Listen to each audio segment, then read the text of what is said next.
La blouse, le tuyau, la jupe, la robe, la ceinture, le surcot, la cape, la capuche et le bonnet sont des exemples courants de vêtements médiévaux. Cependant, les tendances de la mode devenaient parfois un peu ridicules aussi. Alors attachez bien vos boxers Gucci alors que nous voyageons dans le temps pour regarder la mode pendant le Moyen-Âge. Bienvenue à la folie médiévale.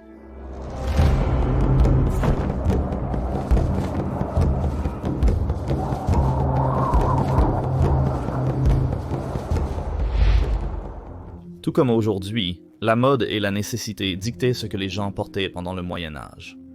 Les traditions culturelles étaient très variées à travers l'Europe et l'Asie, tout comme les matériaux disponibles.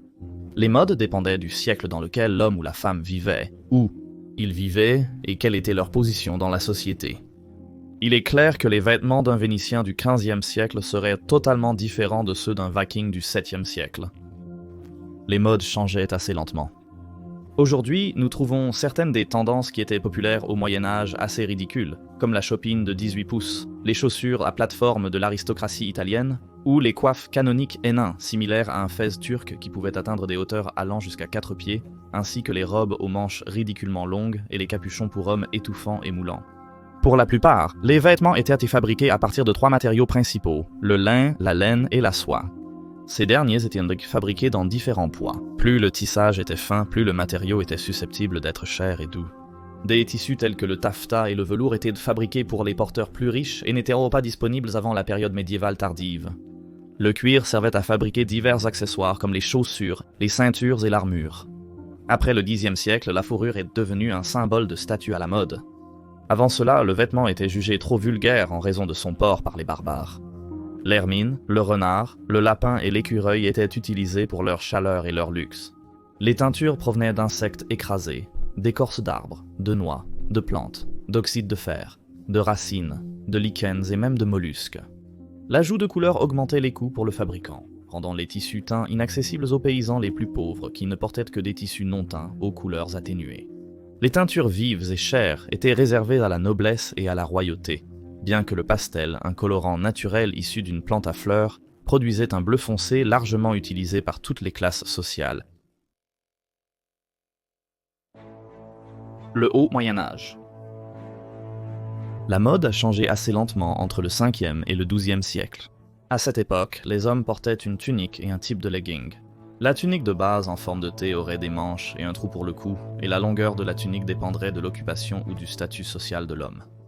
Les soldats et les paysans portèrent des hauts courts, aux genoux ou plus haut, en laine grossière pour ne pas être gênés dans leur travail quotidien. Dans les climats plus chauds, il arrive que l'on ne porte pas de pantalon du tout. Les couvre-jambes les plus basiques étaient simplement des bandes de tissu portées autour de la jambe et attachées avec de longs lacets. Les hommes riches portèrent des tuniques plus longues, et bien qu'ils utilisaient laine et lin, leurs vêtements étaient d'une texture plus fine que ceux de l'homme commun. La soie, importée de l'Empire byzantin, était réservée aux vêtements de la noblesse en raison de son coût élevé associé à l'importation de biens de luxe hors d'Europe.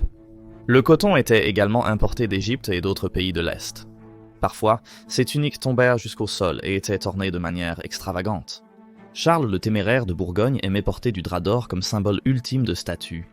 Beaucoup de ces sujets ont constaté que suivre les modes de sa cour les ruinait financièrement. Dans l'Europe de l'Ouest, une cape ou un manteau était parfois jeté sur les épaules, surtout en hiver. Cela servait le même but qu'un manteau.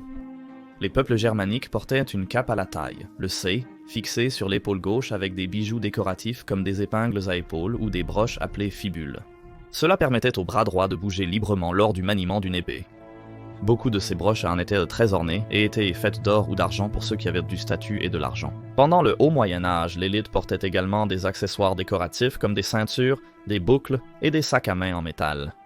L'Église avait une influence importante sur la société de l'époque, il n'est donc pas surprenant que les femmes portaient toujours un couvre-chef en public pour préserver leur modestie. Un simple voile serait maintenu par un bandeau ou un diadème. Aucune femme respectable ne serait vue dehors sans un, car cela était considéré comme une tentation pour les bons hommes. En sortant sans couvrir ses cheveux, une femme se laisserait ouverte aux soupçons et aux commérages. Dans la ville française d'Arles, si une femme honnête voyait une prostituée portant un voile, elle avait légalement le droit de le lui arracher. Les femmes portaient généralement une robe simple, type tunique longue à manches. Il y aurait une fente sur le corsage pour que la tunique puisse être facilement mise et enlevée. La fente était maintenue par un laçage, généralement en cuir ou en tissu résistant. Les paysans dans les champs portaient des chapeaux de paille pour se protéger du soleil, et cela est resté inchangé au fil des siècles. Les hommes portaient également des chaperons, qui étaient une capuche et une cape en une seule pièce, et étaient reportés avant le début du XIIIe siècle. Parfois, la cape était festonnée pour la décoration et la capuche se terminait en pointe. Portés par les classes inférieures d'Europe du Nord, ils étaient fabriqués en laine pour l'hiver et en lin pour se protéger du soleil pendant l'été. Au fil du temps, la cape à capuche s'est transformée en un chapeau muni d'une queue pendante, puis en un chapeau circulaire rembourré. Les guimpes étaient principalement portés par les femmes mariées du Xe au XIVe siècle, couvrant la tête et le cou et le menton.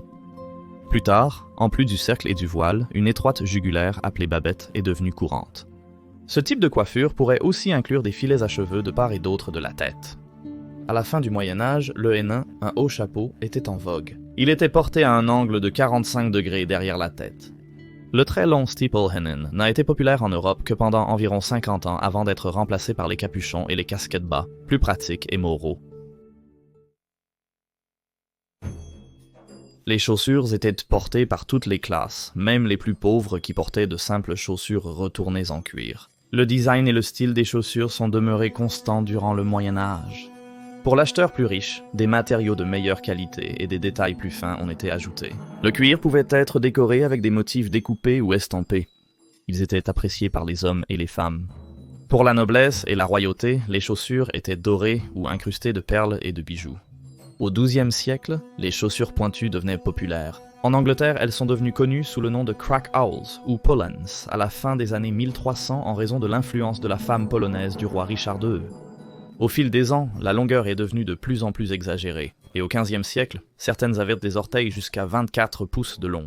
Ils étaient rembourrés de divers matériaux comme la mousse, les cheveux, la laine ou l'herbe pour garder leur forme. Ces chaussures étaient mal vues par l'Église en raison de leur forme phallique et étaient très peu pratiques. Les guerriers devaient couper les pointes de leur pollen avant de partir au combat.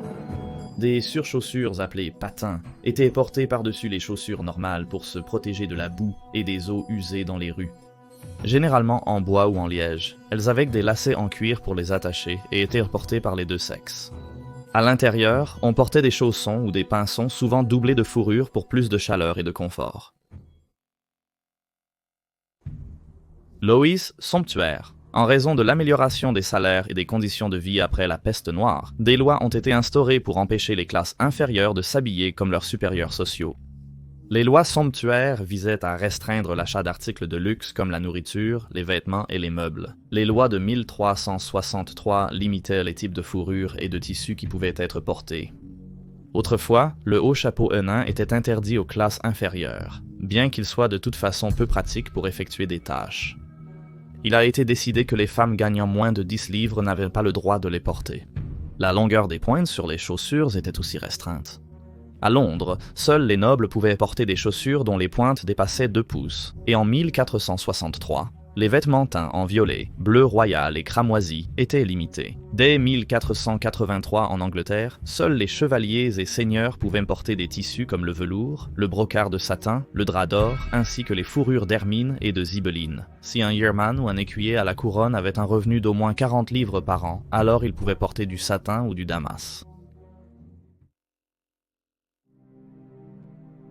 Le haut et le bas Moyen Âge.